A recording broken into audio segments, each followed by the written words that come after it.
Saudações, meu irmão, minha irmã. Deus seja louvado pela tua vida. Deus seja louvado por mais uma vez você marcar presença conosco. E nós hoje então vamos estudar o livro de Gálatas, capítulo de número 4. É um estudo interessante quando nós vemos o título atribuído a este livro, que é Judeus e Gentios, onde o apóstolo vai usar uma analogia chamando os judeus de crianças que precisam de um tutor. Esse tutor é a lei que os orienta, e chamando então os gentios de servo, ou seja, nada vai diferir o servo do menino, porque ainda que o menino seja dono de tudo, eles estão debaixo de tutores, precisam de orientação para viver. O que quer dizer que o menino não deve se sentir privilegiado, porque na mesma medida que esse menino necessita da palavra de Deus, também os servos necessitam da palavra de Deus. Com isso estamos a querer dizer: ter acesso à palavra do Senhor é uma honra, ter acesso à palavra de Deus é um privilégio, mas por mais conhecimento que você tenha, nunca pode se considerar superior a outrem. Por quê? Porque se esse conhecimento moldou a tua vida, quer dizer que a tua vida está no estado em que está conduzida graças ao Evangelho. Então, tal e qual como o mundano precisa da palavra de Deus, você ainda precisa. O que o apóstolo Paulo está a dizer é: não vamos confundir as coisas, de pensar que porque a graça de Deus repousa sobre nós, então podemos andar da forma como nós quisermos, não temos necessidade de nada. Não, nós vamos precisar sempre da palavra de Deus. Ainda que você leia a Bíblia toda 200.000 vezes, ainda vais continuar a ler, porque Deus vai continuar falando e você vai precisar se manter vigilante. E o que é que o apóstolo está a dizer quando fala do versículo 3 ao 5 a respeito da plenitude dos tempos? Deus sabe todas as coisas e Deus ordena tudo e todos. Atenção que algumas pessoas, quando ouvem isso, dizem que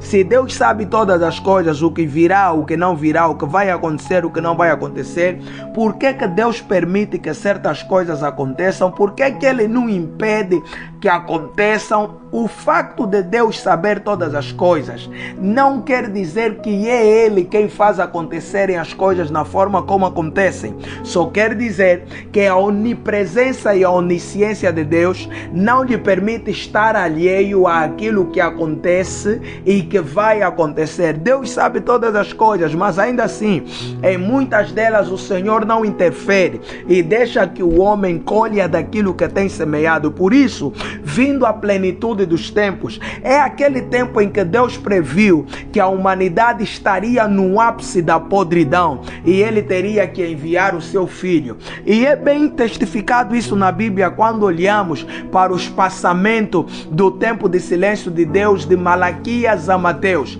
É a previsão que Deus determinou, porque se Jesus Cristo não viesse nessa plenitude dos tempos, então a humanidade teria que ser destruída, porque a própria Bíblia declara que os nossos pecados chegaram até ao trono de Deus e Deus já não podia suportar olhar para os nossos pecados, teria que nos salvar, nos remir e nos santificar através do seu Filho. E olhamos agora então para que a declaração que Paulo faz para os irmãos de Gálatas.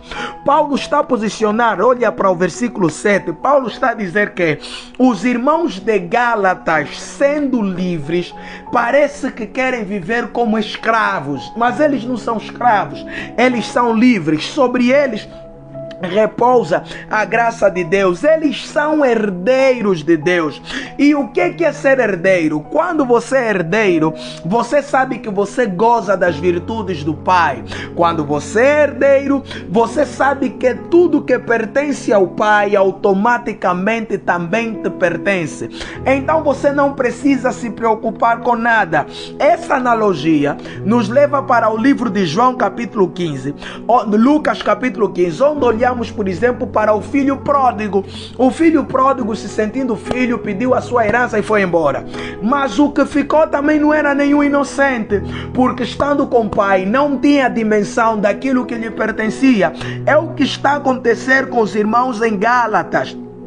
Na galáxia, os irmãos Gálatas, Paulo está a dizer: vocês são herdeiros de Deus, vocês têm graça de Deus, têm vida de Deus, têm poder de Deus, não precisam se preocupar com as coisas que Deus já se comprometeu em resolver. Desfrutem da boa, da perfeita, desfrutem da agradável vontade de Deus e sejam abençoados. Mas os nossos irmãos Gálatas estavam distraídos demais para prestar atenção a este ponto. Por isso, o apóstolo do versículo 13 ao 20, ele está a se sentir como uma parturiente. Parturiente por quê? Porque gerar um filho dói, gerar um filho dá trabalho, gerar um filho é sacrifício. E os irmãos Gálatas eram filhos na fé do apóstolo Paulo. Por que o apóstolo se sente como uma parturiente? Porque não é fácil ser parturiente. Você tem que obedecer processos, tem que suportar a dor, tem que suportar não comer algumas coisas, tem que suportar comer outras, e é todo esse processo que o apóstolo suportou por causa dos Gálatas. O que acontece?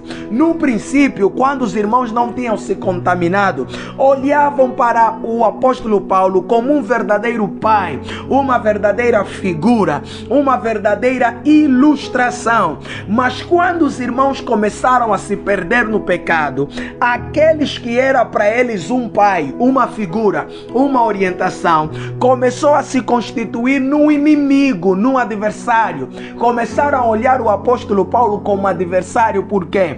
Porque quando eles estavam debaixo da luz, entendiam a palavra que é a luz, mas agora que eles estavam a se voltar para as trevas, estão a perceber que a luz incomoda. E o apóstolo está a lamentar, o apóstolo está a dizer que vocês já estavam bem, vocês estavam bem encaminhados, vocês estavam bem orientados. Para que agora voltar às práticas antigas? Para que agora voltar às práticas mundanas, se vocês já estavam a olhar para o caminho certo? Mas ao mesmo tempo o apóstolo está a declarar que ele não haveria de recuar, que ele tinha prazer naquilo que fazia e que continuaria fazendo o necessário para que os nossos irmãos na galáxia fossem alcançados pela palavra da verdade e se voltassem para Deus, arrependendo-se dos seus pecados. Por isso, o apóstolo do versículo 22 até o versículo 26, ele vai trazer uma grande alegoria. E a alegoria, qual é a que ele traz? Ele traz a alegoria entre Ismael e Isaac. Neste caso, nós compreendemos que Agar e Ismael, eles estão a representar a velha aliança. E a Sara e Isaac estão a representar a nova aliança. O que isso quer dizer? Isso quer dizer que Sara e Isaac pertencem à promessa que Deus liberou. É a conquista que o homem tem das coisas através do poder, da graça e da sabedoria de Deus. Porém, Agar e Ismael representam o esforço humano para conseguir as coisas, representam a sabedoria humana para conseguir as coisas. E muitas vezes a sabedoria humana entra em evidência por causa de que? Frustração, dor, medo, dúvida, angústia, teimosia por não querer confiar plenamente no poder de Deus. Por isso o apóstolo está a trazer aqui essa alegoria. Agar e Ismael representam a lei, mas Sara e Isaac representam a graça, porque na lei o homem vê o esforço que tem que fazer. Na graça, oh glória a Deus, o homem vê o esforço que Cristo fez por ele e que ele precisa apenas andar no caminho da obediência. E o apóstolo ainda continua até o versículo 29 para dizer o quê? Que este Ismael, apesar de ser mais velho, não era a a herança que Deus tinha prometido para Abraão. Não era aquilo que Deus tinha orientado para Abraão. Por isso há uma luta. Ismael tirava sarro da cara de Isaac. Por quê? É uma alegoria para nos concentrar entre a luta que se desenvolve, se desenrola, acontece entre a carne e o espírito. A carne milita contra o espírito. Perceba que em nenhum momento a Bíblia diz que Isaac atacava Ismael, mas em todo momento diz que Ismael atacava Isaac. Ou seja, o espírito é tranquilo, o espírito é forte, o espírito tem propósito, é orientado, mas é a carne quem não quer se submeter ao espírito. Por isso é que é a carne que vem se levantar contra as coisas espirituais. O espírito não se levanta contra as coisas da carne, o espírito se estabelece com a autoridade. A carne é que tenta lutar e fazer e desfazer para roubar de nós a essência. Por quê? Porque nós não somos seres humanos tendo experiências espirituais. Nós somos seres espirituais tendo experiências humanas. E perceba o seguinte: Ismael veio primeiro, mas a graça repousa sobre quem? Isaac. Nossa carne foi feita primeiro, sim, mas o que sustenta a nossa carne, na verdade, é o espírito que Deus assoprou dentro de nós.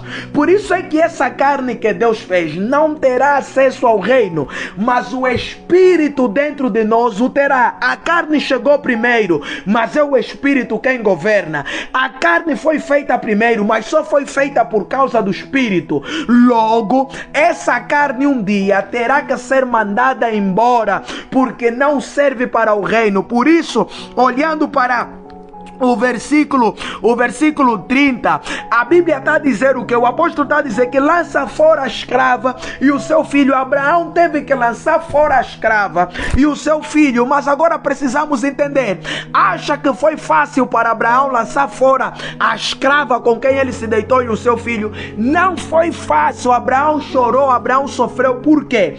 Porque era um problema que ele mesmo tinha causado, era uma situação que ele mesmo tinha provocado.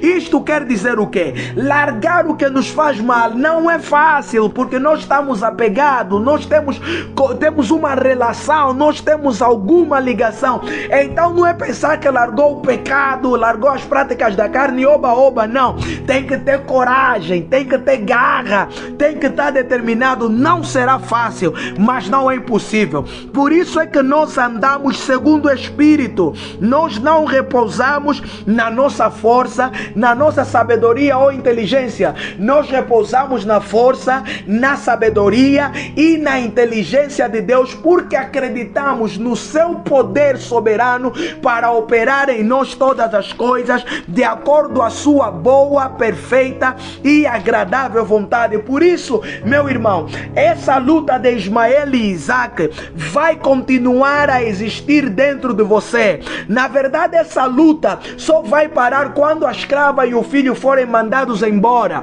Isto quer dizer o quê? Só vai parar quando o Cordeiro vier e nos livrar do corpo desta morte. Até lá, permaneça lutando contra os teus desejos perversos. Até lá, permaneça lutando contra aquilo que te leva para longe de Deus. Até lá, permaneça lutando contra aquilo que te tira do foco. Até lá, permaneça lutando contra todas as coisas que não pertencem à família de Deus. Desta forma, você terá uma vida abençoada. E lembra da dor de parto de que Paulo falou? Pois é, você que é mãe, você que é pai, eu quero falar para mulheres: mulher, você pode estar a passar, pode estar concebida fisicamente nesse momento, você vai gerar, mas muitas vezes você vai encontrar outras lutas, porque esse filho que você gerou, você depois terá que criar, educá-lo, e não é fácil. Por isso eu estou a encorajar para você, mulher, que tem um filho fora da ordem de Deus, fora da vontade de Deus: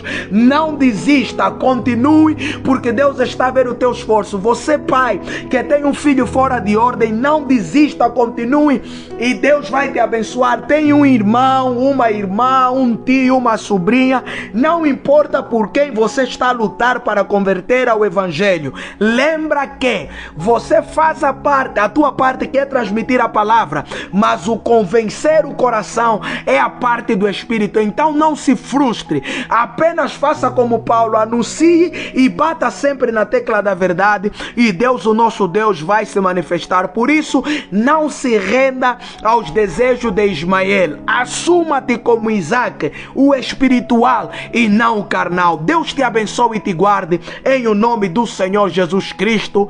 Amen.